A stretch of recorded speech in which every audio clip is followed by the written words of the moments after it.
Están bajando de los árboles. Sierra de Guerrero, 3 de la mañana, 8 soldados, figuras en los árboles, a 15 metros de altura. Empezaron a bajar, de cabeza, como arañas.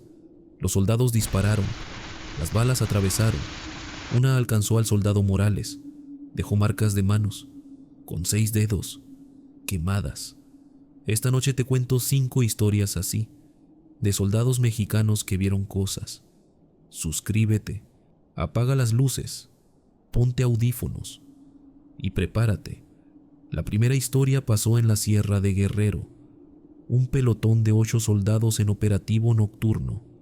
Era marzo del 2019. El cabo Héctor Ruiz llevaba su pelotón de 8 soldados en un operativo de búsqueda en la Sierra de Guerrero. Información de inteligencia indicaba que había un campamento del narco escondido en esa zona. Su misión: localizarlo y reportar coordenadas. Eran las 3 de la madrugada. Luna nueva. Oscuridad total, hermano.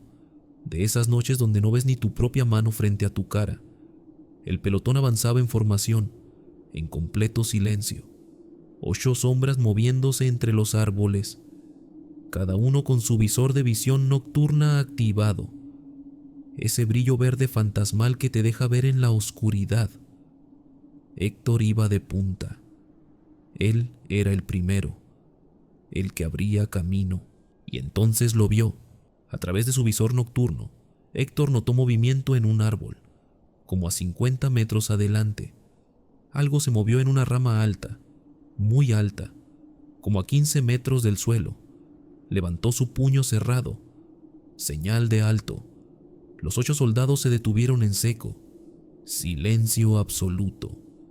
Héctor apuntó su rifle hacia el árbol y enfocó su visor, y lo que vio hizo que su corazón se detuviera. Había una figura, agachada en la rama más alta del árbol, en cuclillas, como esperando. Pero no era un hombre normal, carnal. Sus brazos eran demasiado largos, colgaban hasta casi tocar la rama de abajo. Sus piernas también, dobladas en un ángulo antinatural, y estaba completamente inmóvil, mirando hacia donde estaban ellos. Héctor parpadeó. Son mis ojos, pensó. Es el cansancio. Pero cuando volvió a mirar, la figura seguía ahí, y ahora había más. Héctor hizo un barrido lento con su visor y sintió que el mundo se le congelaba. Había 5, no, 6 figuras, todas en diferentes árboles, todas en la misma posición, agachadas, con esos brazos largos colgando, observando, todas mirando hacia el pelotón. Contacto visual, susurró Héctor por el radio. 6 tangos en árboles, posición elevada, no identificados. El sargento López se acercó y miró por su propio visor. «¿Qué chingados?», murmuró. Los 8 soldados ahora tenían sus armas apuntando hacia los árboles. Formación defensiva, dedos en los gatillos. Y entonces, las figuras se movieron. Tú y yo sabemos cómo baja la gente de los árboles, ¿verdad? Poco a poco, con cuidado, buscando ramas para apoyarse. Estas cosas no bajaron así.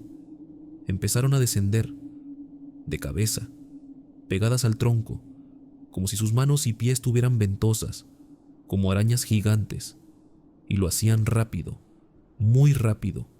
Sus movimientos eran espasmódicos, antinaturales, como si sus articulaciones no funcionaran como las de un humano. Y ese sonido, hermano, ese maldito sonido de chasquidos, como si cada movimiento les quebrara los huesos. «Repliegue, repliegue ahora», gritó el sargento López.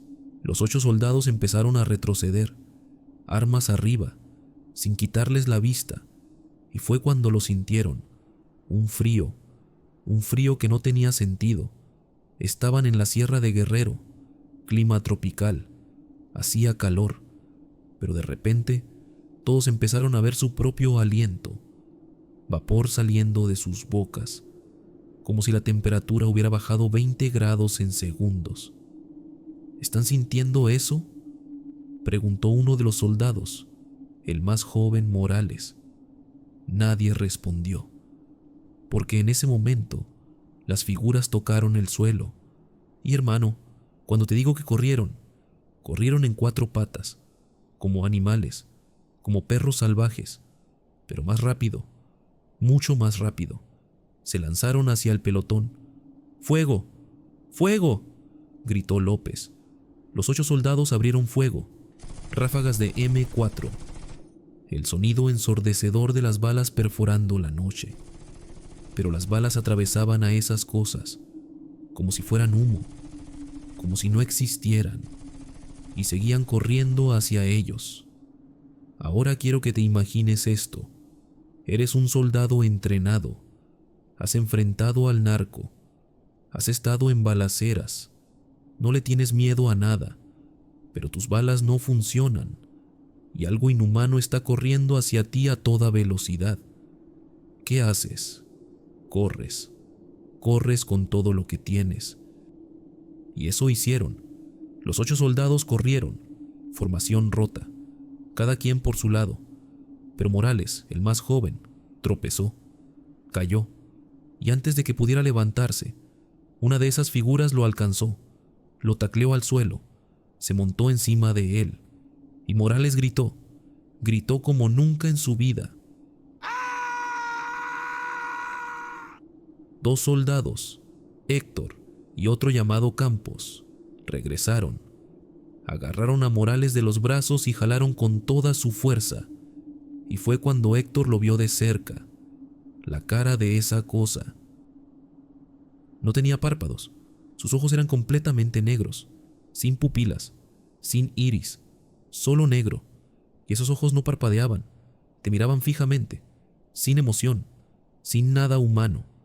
Su boca se abrió, y Héctor vio demasiados dientes, irregulares, afilados, como de tiburón, y entonces susurró el nombre completo de Morales: Juan, Carlos, Morales, Hernández. Nadie sabía su nombre completo, era información clasificada, solo estaba en su expediente militar. ¿Cómo chingados lo sabía esa cosa? Héctor y Campos jalaron con más fuerza, y la figura simplemente soltó a Morales. Se alejó corriendo en 4 patas de regreso hacia los árboles. Las otras 5 hicieron lo mismo. Desaparecieron en la oscuridad, y el sonido de chasquidos se desvaneció. Los 8 soldados corrieron durante 20 minutos sin parar, hasta que salieron de la zona boscosa. Cuando finalmente se detuvieron, todos estaban temblando, no de cansancio, de miedo. Revisaron a Morales. Estaba en shock. No podía hablar. Miraba al vacío. Y entonces uno de los soldados señaló su uniforme. Miren su pecho. Había marcas de manos, pero no eran normales. Tenían 6 dedos, y no eran solo impresiones, eran quemaduras de primer grado, como si esas manos estuvieran ardiendo. El pelotón abortó la misión. Regresaron a la base. Morales fue enviado a enfermería. Los médicos militares no pudieron explicar las quemaduras. No había ninguna sustancia química, ninguna explicación lógica. El reporte oficial decía: pelotón encontró resistencia, misión abortada. Pero todos los que estuvieron ahí esa noche saben la verdad. Morales pidió baja médica un mes después. Dijo que no podía dormir, que tenía pesadillas todas las noches, pesadillas donde esas figuras lo llamaban por su nombre, le decían que volviera. Hasta el día de hoy, Morales no sale de su casa de noche. Las cicatrices con forma de manos siguen ahí, en su pecho, 6 dedos, quemados en su piel. Y Héctor me dijo algo antes de terminar su testimonio. Esas cosas no eran animales, no eran humanas, sabían nuestros nombres, nos esperaban. Y cuando nos dejaron ir, fue porque quisieron, no porque no pudieran atraparnos. Esa es la primera historia, y créeme, las que vienen son peores Después de lo que acabas de escuchar, tal vez pienses que ya viste lo peor. Figuras con 6 dedos, soldados quemados, cosas que susurran tu nombre. Pero déjame decirte algo. Hay cosas en las sierras de México que son todavía más oscuras. Cosas que la gente invoca a propósito.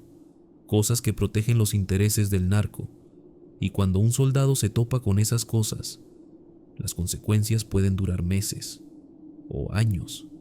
Esta historia pasó en 2021 y los soldados que la vivieron todavía tienen pesadillas. Vamos allá. Julio de 2021, estado de Michoacán. Un pelotón de 12 soldados recibió la orden de destruir un sembradío de marihuana que inteligencia había localizado en una zona montañosa. Operativo de rutina. Llegar, cortar las plantas, quemarlas, regresar. El sargento primero Alberto Contreras lideraba la misión. Veterano con 15 años de servicio. Había hecho esto docenas de veces. Para él era solo otro día de trabajo, o eso pensaba. Llegaron al sembradío como a las 10 de la mañana. Un claro grande en medio del monte. Cientos de plantas de marihuana, bien cuidadas, sistemas de riego improvisados. Alguien viene aquí seguido, dijo Contreras. Estén alertas. Dividieron el pelotón. 6 soldados empezaron a cortar plantas. Los otros 6 montaron perímetro de seguridad. Todo normal. Calor, sol, el sonido de los machetes cortando tallos gruesos. Y entonces uno de los soldados, un cabo llamado Méndez, gritó desde el otro lado del sembradío: «Mi sargento, tiene que ver esto». Contreras caminó hacia donde estaba Méndez, y cuando llegó, sintió que algo no estaba bien. En el centro del sembradío, entre las plantas, había un claro pequeño, como de 3 metros de diámetro, y ahí, en medio, había un altar. Pero no era un altar católico, hermano. Nada de vírgenes ni santos. Esto era otra cosa. Imagínate esto: una mesa de madera vieja, llena de velas negras, la mayoría ya derretidas, con cera negra escurrida por todos lados, muñecos, como 10 muñecos hechos a mano, pero no muñecos bonitos, eran feos, deformados, y todos tenían alfileres clavados, en los ojos, en el pecho, en la cabeza, fotos de personas. Contreras reconoció algunas caras, políticos locales, policías, incluso un militar, y sangre, manchas de sangre seca en la madera, en las velas, en los muñecos. Pero lo que más le caló a Contreras fue el olor. Olía a carne podrida, a muerte, a algo que llevaba días descomponiéndose bajo el sol. «¿Qué chingados es esto?», murmuró Méndez. «Brujería», respondió otro soldado, un veterano llamado Soto. «Esto es brujería para proteger el sembradío, para que nadie lo encuentre, para que nadie se atreva a tocarlo». Contreras no era supersticioso, no creía en esas cosas. Para él era solo basura. «Quémenlo todo», ordenó. El altar, las plantas, todo. Los soldados empezaron a rociar gasolina sobre las plantas, sobre el altar también, y justo cuando iban a prender el fuego, Contreras vio algo, al borde del sembradío, entre los árboles. Una mujer. Estaba parada ahí, observándolos. Vestía algo raro, como un vestido largo y oscuro, pero sucio, rasgado. Su cabello era largo, negro, despeinado, cubriéndole casi toda la cara, y no se movía, solo los miraba. «Oye, tú», gritó Contreras, «identifícate». La mujer no respondió. Contreras empezó a caminar hacia ella, rifle en mano, manos arriba, ahora. Y entonces la mujer sonrió. Pero no era una sonrisa normal, carnal. Era demasiado ancha, como si su boca se estirara más de lo que debería. Contreras parpadeó, y cuando abrió los ojos, la mujer ya no estaba. Desapareció.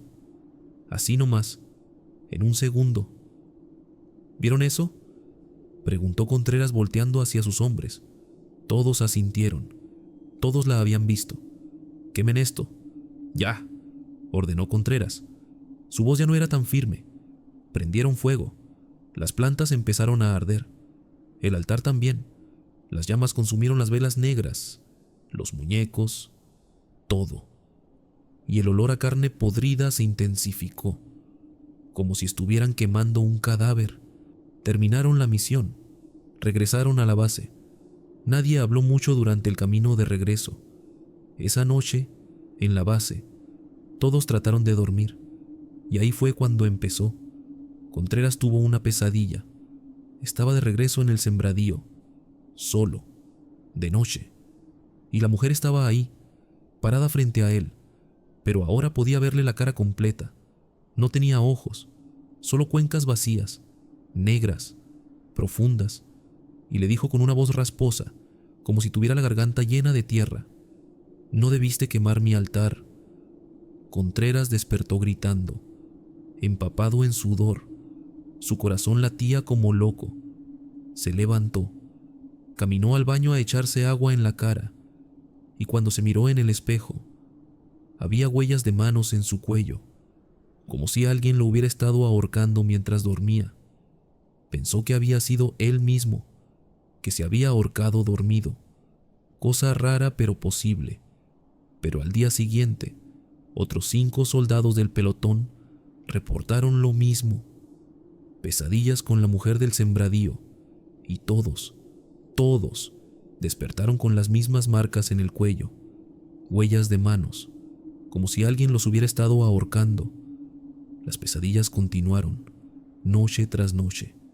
Contreras soñaba que estaba enterrado vivo, que la tierra lo aplastaba, que no podía respirar. Méndez soñaba que caminaba por el monte y encontraba su propio cadáver colgado de un árbol. Soto soñaba con la mujer sentada al pie de su cama, observándolo, sonriendo, y todas las mañanas despertaban con ese olor, ese maldito olor a carne podrida, en sus uniformes, en sus sábanas, en su piel. No importaba cuántas veces se bañaran, el olor no se quitaba. Pasaron 2 semanas, las pesadillas no paraban. Los soldados empezaron a mostrar signos de agotamiento extremo, ojeras, temblores, paranoia. Contreras finalmente buscó al soldado veterano Soto, el que había dicho que era brujería. «¿Cómo paramos esto?», le preguntó. Soto lo miró serio. «No se puede parar, mi sargento. Usted quemó un altar de protección, rompió un pacto. Ahora esa cosa va a seguirlos hasta que... ¿Hasta que qué? Hasta que uno de ustedes pague». Contreras sintió un escalofrío. «¿Pagar cómo?». Soto no respondió, solo bajó la mirada. Pasó un mes, y entonces pasó. Uno de los soldados, un joven llamado Ramírez, tuvo un accidente durante un ejercicio de entrenamiento. Se cayó desde una torre de rapel, 5 metros de altura. Sobrevivió, pero se rompió la columna. Quedó paralítico de la cintura para abajo. Y ese mismo día, las pesadillas pararon. Para todos. El olor desapareció. Las marcas en el cuello no volvieron. Como si algo hubiera sido satisfecho. Contreras visitó a Ramírez en el hospital. Le pidió perdón. Le dijo que era su culpa. Ramírez solo lo miró y le dijo: «Yo también la vi, mi sargento. En mi sueño, justo antes de caerme, estaba parada al pie de la torre, sonriendo, y cuando caí, juro que sentí que alguien me empujó». Contreras nunca volvió a liderar un operativo de destrucción de sembradíos. Pidió cambio de unidad, y cada vez que alguien le pregunta por qué, solo dice: «Hay cosas en esas sierras que no debes tocar, cosas que están ahí por una razón, y si las tocas, ellas te tocan de vuelta». Esa fue la segunda historia, y ahora tal vez entiendas por qué algunos soldados prefieren enfrentar balas que enfrentar lo desconocido. ¿Alguna vez has escuchado hablar del charro negro? Seguro sí. Es una de las leyendas más viejas de México. El hombre que hizo pacto con el diablo. El jinete que cabalga en las noches buscando almas. Mucha gente piensa que es solo eso. Una leyenda. Un cuento para asustar niños. Pero hay soldados que te pueden jurar que es real, que lo han visto, que lo han enfrentado, y que cuando lo ves, ya es demasiado tarde para correr. Esta historia pasó en 2018 y el soldado que la vivió nunca volvió a ser el mismo. Prepárate, porque esto se pone muy oscuro. Noviembre de 2018, Sierra de Durango. El teniente Mario Salazar comandaba un convoy de 3 vehículos militares. Regresaban de un operativo nocturno de patrullaje. Eran las 2 de la madrugada. Carretera solitaria, terracería. A ambos lados, puro monte oscuro. Mario iba en el vehículo de adelante. Con él iban otros 2 soldados, el cabo Ortiz manejando y el soldado Vega en el asiento de atrás. La radio crepitaba. Comunicación intermitente por la zona montañosa. Y entonces, a unos 200 metros adelante, las luces del vehículo iluminaron algo en medio del camino. Un caballo negro, completamente negro, sin una sola mancha blanca, y sobre él, un jinete. Ortiz frenó el convoy. Los 3 vehículos se detuvieron. ¿Qué hace un jinete aquí a esta hora?, preguntó Vega. Mario agarró los binoculares, enfocó hacia el jinete, y lo que vio le heló la sangre. El jinete vestía completamente de negro, sombrero de charro negro, traje negro con botonadura de plata, botas negras, pero su cara estaba oculta por la sombra del sombrero. No podía verle los rasgos, solo oscuridad. Y el caballo no se movía, no respiraba, estaba completamente inmóvil, como una estatua. ¿Es real eso?, preguntó Ortiz. No lo sé, respondió Mario, pero algo en su estómago le decía que esto no estaba bien. Mario agarró el radio. A todos los vehículos. Tenemos un civil en el camino. Posible obstrucción. Procedan con precaución. Bajó del vehículo, rifle en mano. Ortiz y Vega lo siguieron. Caminaron hacia el jinete. Despacio. Formación táctica. A medida que se acercaban, Mario notó algo extraño. No había sonidos. Nada de grillos. Nada de viento. Nada de animales nocturnos. Silencio absoluto. Como si todo ser vivo en esa sierra hubiera huido. Cuando estuvieron a unos 50 metros, Mario gritó: «¡Identifíquese! Baje del caballo con las manos arriba». El jinete no respondió. No se movió. Última advertencia: baje del caballo. Y entonces, el jinete levantó la cabeza, lentamente, muy lentamente, y Mario vio su cara. Sus ojos brillaban, rojo, como brasas ardientes en la oscuridad. No eran ojos humanos, eran 2 puntos de luz roja, intensos, penetrantes, y su boca se abrió en una sonrisa, pero era una sonrisa demasiado ancha, con dientes blancos, perfectos, afilados. «Buenas noches, teniente Salazar», dijo el jinete. Su voz era profunda, grave, resonaba como si viniera de un pozo sin fondo. Mario sintió que sus piernas se congelaban.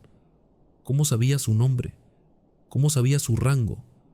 «¿Quién chingados eres?», preguntó Mario, apuntándole con el rifle. El jinete se rió, una risa que hizo que Mario sintiera frío en la columna. «Ya sabes quién soy, Mario. Todos saben quién soy». Y en ese momento el caballo relinchó. Pero no era un relincho normal, hermano. Era un sonido agudo, casi humano, como un grito de dolor mezclado con rabia. Y el caballo se paró en 2 patas.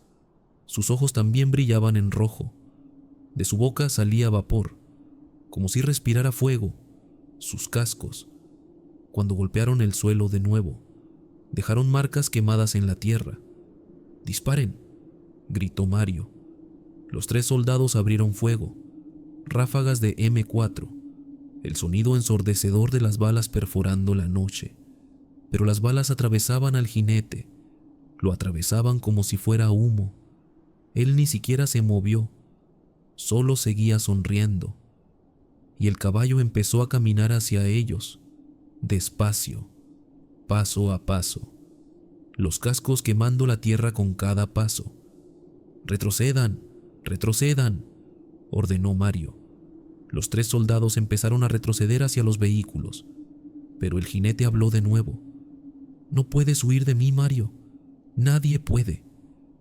Y entonces dijo algo que hizo que el mundo de Mario se detuviera. «Tu padre lo intentó. Hace 30 años. También me disparó. También corrió».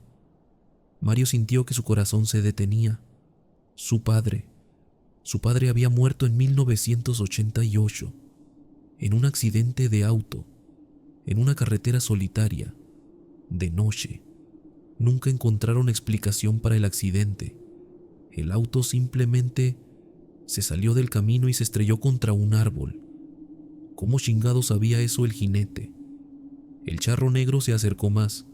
Ahora estaba a solo 20 metros. Mario podía oler algo, azufre, como huevos podridos mezclado con humo, y podía sentir el calor, como si el aire alrededor del jinete estuviera ardiendo. «Tienes 2 opciones, Mario», dijo el charro.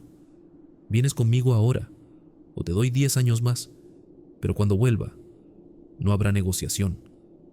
«¿Qué?». Mario apenas podía hablar. «Un pacto, Mario, como el que hizo tu padre. Él me pidió 30 años más de vida. Se los di. Y hace 2 años vine a cobrarlo». El padre de Mario no había muerto en 1988. Había muerto en 2016, 30 años después. Mario sintió que las piernas le temblaban. ¿Qué quieres de mí?». El charro negro sonrió más ampliamente. «Tu alma, eventualmente. Todos pagan, Mario. Tu padre pagó. Tú pagarás. Es solo cuestión de cuándo». «Vete a la chingada», gritó Mario, disparando de nuevo. Las balas atravesaron al jinete, y él se rió. Una risa que resonó en toda la sierra, como si 1000 voces rieran al mismo tiempo. Y entonces, el charro negro jaló las riendas. El caballo se alzó en 2 patas. Sus ojos brillaban más intenso, y ambos desaparecieron. Así nomás, como si se hubieran evaporado. No quedó nada, solo las marcas quemadas de los cascos en el suelo. Los 3 soldados se quedaron ahí, temblando, sin poder creer lo que acababan de ver. Regresaron a la base. Mario reportó lo que vieron. Le dijeron que fue alucinación colectiva, cansancio, estrés, pero los otros soldados en los vehículos de atrás también lo vieron, a la distancia. El jinete, el caballo, y cómo desaparecieron. Todos lo vieron. Esa noche, Mario no pudo dormir. Investigó más sobre la muerte de su padre y encontró algo en el expediente que nunca había visto. Un testimonio de un testigo que pasó por la carretera minutos después del accidente. El testigo dijo que vio un jinete vestido de negro, parado junto al auto destrozado, observando, y cuando se acercó, el jinete desapareció. Mario sintió que el mundo se le venía encima. Su padre había hecho un pacto y pagó con su vida. Desde esa noche Mario tiene pesadillas. Sueña con el charro negro, sentado en su caballo, observándolo desde lejos. Y cada vez que sueña con él, el charro está más cerca. Mario pidió baja del ejército hace 2 años. Ahora vive con su familia. Nunca maneja de noche. Nunca sale solo a carreteras solitarias. Pero él sabe que el charro volverá. Le dijo 10 años. Ya pasaron 6. Y Mario me dijo algo antes de colgar la llamada. Cuando él venga, no voy a correr, no voy a disparar, porque sé que no sirve de nada. Solo voy a aceptar lo que mi padre aceptó, que algunas deudas se pagan con la vida. Esa fue la tercera historia. Y si alguna vez ves un jinete vestido de negro en una carretera solitaria, no te detengas, no lo mires a los ojos y reza para que no sepa tu nombre. Te voy a preguntar algo. ¿Alguna vez has escuchado tu nombre cuando estás solo? Una voz familiar que te llama desde otra habitación. Volteas y no hay nadie. Eso te ha pasado, ¿verdad? A todos nos ha pasado. Pero imagina que esa voz es de alguien que murió hace meses, alguien que viste morir con tus propios ojos y te está llamando, te está pidiendo ayuda, desde la oscuridad. Eso es lo que le pasó a un grupo de soldados en 2020, y lo que escucharon esa noche los persigue hasta hoy. Esta es la historia más perturbadora que he contado, y te advierto, si alguna vez has perdido a alguien cercano, esto te va a calar bien profundo. Agosto de 2020, estado de Sinaloa. Un pelotón de 10 soldados realizaba patrullaje nocturno en una zona controlada por el narco. El sargento segundo Luis Reyes lideraba la misión. Con él iban soldados veteranos, gente con años de experiencia. Entre ellos estaba el cabo Jiménez. Y Jiménez tenía una historia. 3 meses antes, en abril, su mejor amigo, el soldado Ramón Torres, había muerto en combate, emboscada del narco. Ramón recibió 3 balazos en el pecho. Murió en los brazos de Jiménez. Jiménez nunca superó eso, pero seguía en servicio, siguió adelante, porque eso es lo que hacen los soldados. El pelotón avanzaba por un camino de terracería, 1 de la madrugada, sin luna, oscuridad total. Iban en silencio, solo el sonido de botas en tierra, el clic de los seguros de las armas. Y entonces, Jiménez escuchó algo, una voz familiar. Jiménez, ayúdame. Jiménez se detuvo en seco. Sintió que el aire se le escapaba de los pulmones. Esa voz era la voz de Ramón. ¿Escucharon eso?, preguntó Jiménez volteando hacia sus compañeros. Todos lo miraron confundidos. ¿Escuchar qué?, preguntó el sargento Reyes. Alguien me llamó. Aquí no hay nadie, Jiménez. Sigue caminando. Jiménez tragó saliva. Sí, mi sargento. Pero mientras caminaba, su corazón latía como loco, porque él sabía de quién era esa voz. Avanzaron otros 500 metros, y entonces la escuchó de nuevo. Jiménez, estoy aquí. Por favor, más cerca, mucho más cerca. Venía del monte, a su izquierda. Jiménez volteó hacia los árboles, enfocó su linterna. Solo oscuridad, ramas, sombras. Jiménez, ¿qué chingados te pasa?, preguntó Reyes. Alguien me está llamando, mi sargento. Lo juro. Alguien está ahí. Reyes miró hacia el monte. No vio nada. No escuchó nada. Estás cansado. Concéntrate. Pero entonces, otro soldado habló. El soldado Méndez. Yo también lo escuché, dijo con voz temblorosa. Alguien dijo mi nombre. El sargento Reyes sintió un escalofrío. ¿Qué dijeron? Me llamaron. Me pidieron ayuda. Y entonces un tercer soldado, Vega, levantó la mano. Yo también. Escuché a mi hermano que murió hace 2 años. El pelotón completo se detuvo. 3 soldados, 3 voces, 3 muertos. Formación defensiva. Ahora, ordenó Reyes. Los 10 soldados formaron círculo, armas apuntando hacia afuera, linternas iluminando el monte. Y entonces las voces empezaron de nuevo. Pero ahora, todos las escuchaban. Mamá, ayúdame. Hijo, estoy aquí. Por favor, no me dejen solo. Voces de hombres, mujeres, niños. Voces que salían del monte, desde todas direcciones. Voces suplicantes, desesperadas, rotas. Jiménez empezó a temblar, porque entre todas esas voces, escuchó de nuevo la de Ramón. Jiménez, hermano, me duele mucho. Ramón, gritó Jiménez. Ramón, ¿dónde estás? Aquí, en el monte. Ven, ayúdame. Jiménez dio un paso hacia los árboles. Reyes lo agarró del brazo. No te muevas, es una trampa. Pero es Ramón, está ahí, lo escuchas. Ramón está muerto, Jiménez. Lo que sea que esté ahí, no es él. Y entonces vieron algo. Entre los árboles, figuras, siluetas humanas, paradas, inmóviles, como a 30 metros de distancia. El sargento Reyes enfocó su linterna, y lo que vio hizo que su sangre se congelara. Eran cuerpos de personas, paradas, pero no estaban vivas. Sus ojos estaban vacíos. negros, sin vida. Sus bocas estaban abiertas, y de ellas salían las voces. Pero lo más aterrador, hermano, no era eso. Lo más aterrador era que reconocían algunas caras. Jiménez vio a Ramón, o lo que parecía Ramón, parado entre los árboles, con 3 agujeros de bala en el pecho, sangrando. Su boca se movía. ¡Ayúdame! ¡Ayúdame! Vega vio a su hermano, con la cara destrozada del accidente que lo mató. Méndez vio a su padre, colgado, con una soga al cuello, balanceándose. Todos muertos, todos ahí, llamándolos. ¡Retrocedan! ¡Ahora!, gritó Reyes. El pelotón empezó a moverse hacia atrás, despacio, sin quitarles la vista, pero las figuras empezaron a caminar hacia ellos. No corrían, solo caminaban, lento, arrastrando los pies, y las voces se hicieron más fuertes, más desesperadas.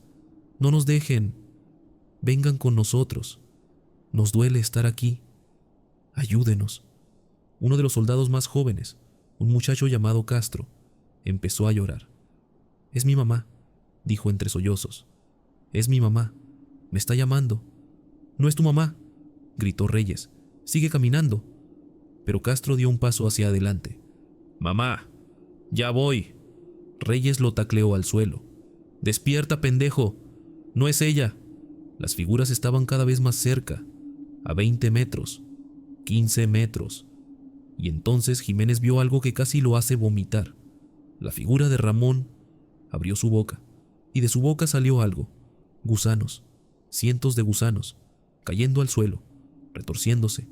Su piel empezó a pudrirse, a caerse en pedazos, y su voz cambió. Ya no era la voz de Ramón, era algo más, algo profundo, oscuro, distorsionado. «Ven con nosotros, Jiménez, aquí hay espacio para ti». «¡Corran!», gritó Reyes.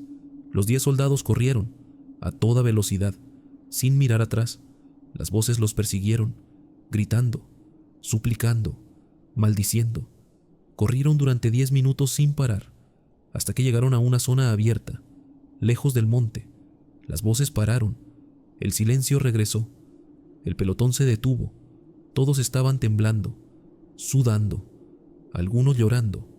Jiménez estaba de rodillas, con las manos en la cabeza. «No era él», murmuraba.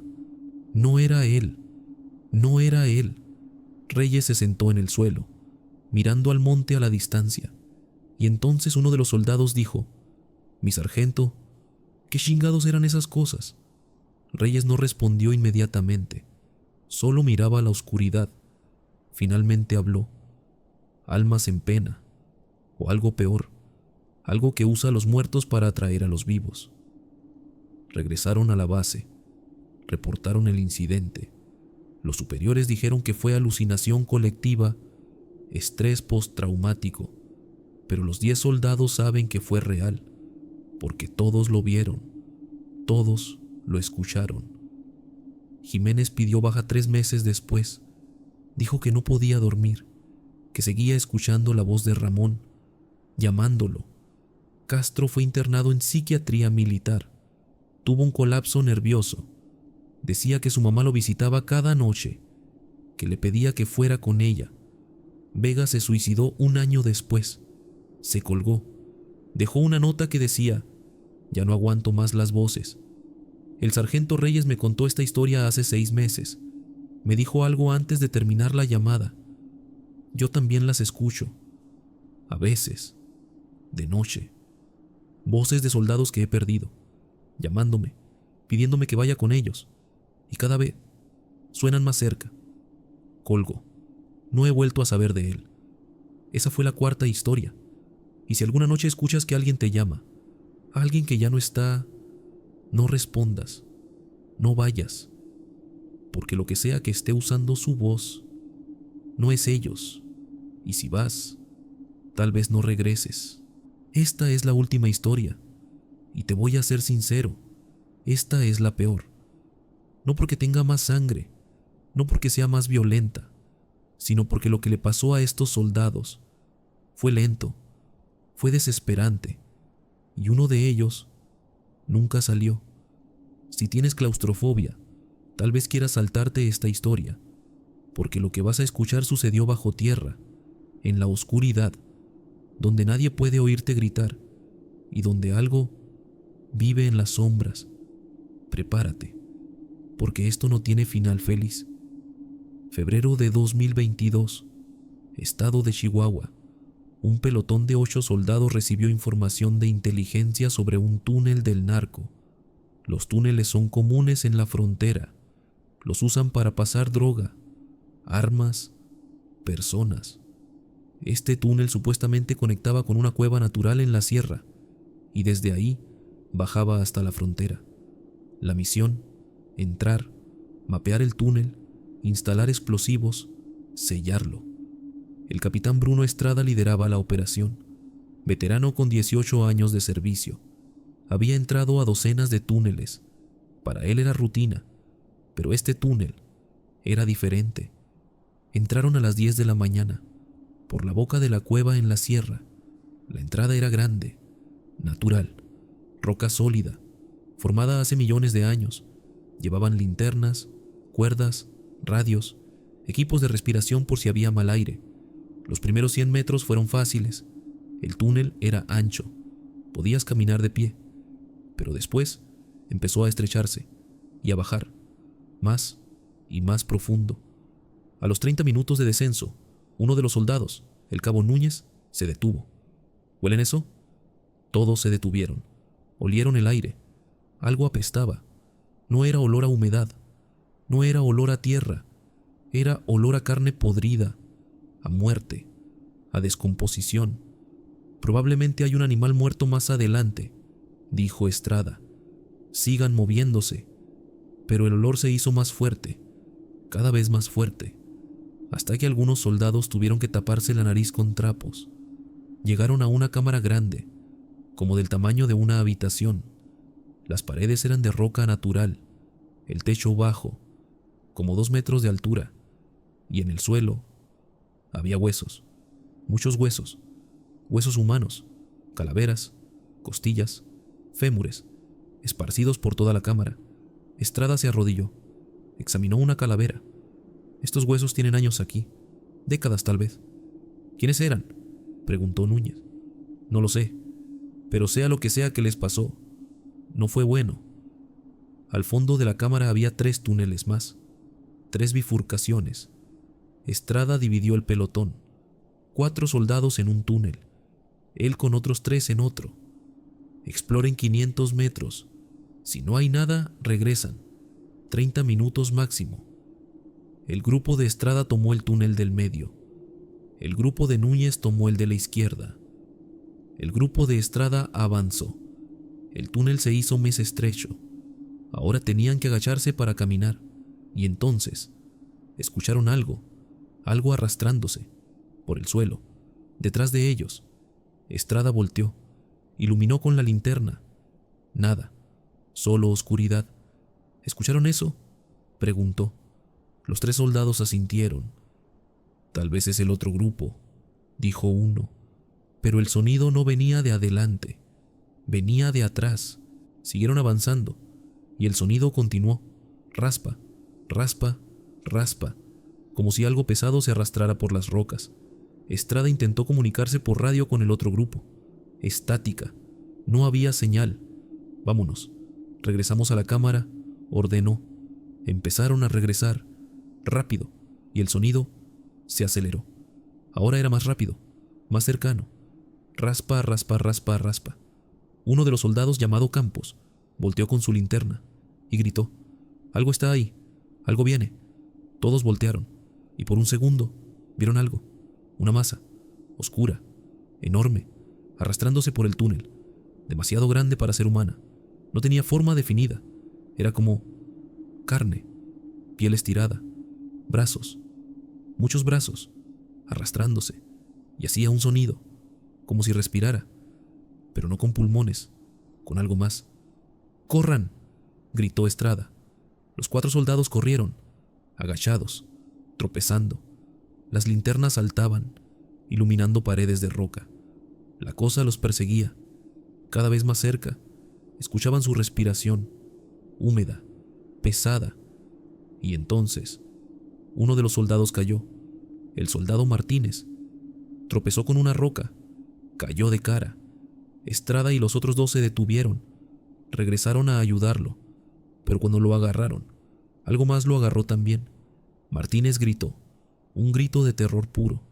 Estrada iluminó con la linterna y vio una mano, pero no era una mano normal, era enorme, con dedos largos, piel pálida, húmeda, cubierta de lodo y sangre. La mano agarraba el tobillo de Martínez y lo estaba jalando hacia atrás, hacia la oscuridad. «¡No me suelten! ¡No me suelten!», gritaba Martínez. Estrada y Campos lo agarraron de los brazos, jalaron con toda su fuerza, pero la cosa era más fuerte. Martínez era jalado, centímetro a centímetro. Sus manos resbalaban del agarre de Estrada. Jalen más fuerte, pero no servía. Y entonces, de la oscuridad, salieron más manos, 2, 3, 4 manos, todas agarrando a Martínez, sus piernas, su cintura, su pecho, y lo jalaron, con fuerza brutal. Martínez gritó, un grito que se cortó abruptamente, y fue arrastrado hacia la oscuridad. Estrada iluminó hacia donde se lo llevaron, y vio algo, una masa de carne, con decenas de brazos, decenas de manos, y en el centro, bocas, muchas bocas, abiertas, con dientes irregulares, y Martínez estaba siendo jalado hacia una de esas bocas. Todavía gritaba, todavía estaba vivo. Estrada disparó, ráfagas de rifle. Las balas impactaron la masa, pero solo hicieron agujeros, que se cerraban solos, como gelatina. La cosa siguió arrastrándose hacia atrás, con Martínez, y desapareció en la oscuridad del túnel. Los 3 soldados restantes corrieron, sin mirar atrás. Los gritos de Martínez resonaban en el túnel, gritos que se hicieron más débiles, más lejanos, hasta que pararon. Llegaron a la cámara de los huesos. El otro grupo ya estaba ahí. «¿Dónde está Martínez?», preguntó Núñez. Estrada no podía hablar, solo señaló hacia el túnel. Todos entendieron. Salieron, corriendo, escalando, sin parar, hasta que vieron la luz del día. Regresaron a la base, reportaron lo sucedido, mandaron un equipo de rescate, con más soldados, mejor equipados. Entraron al túnel, llegaron a la cámara de los huesos y encontraron a Martínez, o lo que quedaba de él, su uniforme, rasgado, ensangrentado, y sus huesos, limpios, como si algo los hubiera chupado. No había carne, no había órganos, solo huesos. El túnel fue sellado con explosivos al día siguiente. Derrumbaron toda la entrada. Nunca encontraron a la cosa que se llevó a Martínez. Nunca supieron qué era. Estrada dejó el ejército 6 meses después. Dijo que no podía dormir, que escuchaba los gritos de Martínez cada noche, que veía esas manos, esas bocas. Me dijo algo antes de terminar su testimonio. Esa cosa todavía estará ahí, bajo tierra, esperando. Y si algún día alguien vuelve a abrir ese túnel, va a salir. Esa fue la 5ª historia. Y si alguna vez encuentras un túnel, una cueva, algo oscuro que baja hacia el subsuelo, no entres, porque hay cosas bajo tierra que han estado ahí desde antes que nosotros, cosas que tienen hambre y que nunca sueltan a su presa. Y ahí lo tienen, 5 historias, 5 encuentros con lo imposible, figuras en los árboles, brujería que cobra vidas, el charro negro, voces de los muertos y algo bajo tierra. Estos soldados arriesgan sus vidas todos los días, por nosotros, por México. Pero hay cosas ahí afuera que ningún entrenamiento puede prepararte para enfrentar. Si conoces a alguien del ejército que haya vivido algo paranormal, déjalo en los comentarios. Suscríbete, porque cada semana subo 2 historias nuevas de terror real. Dale like si estas historias te helaron la sangre y comparte este video con alguien valiente. Nos vemos en el próximo relato. Soy Diego. Cuídense. Y si algo los llama en la oscuridad, no respondan.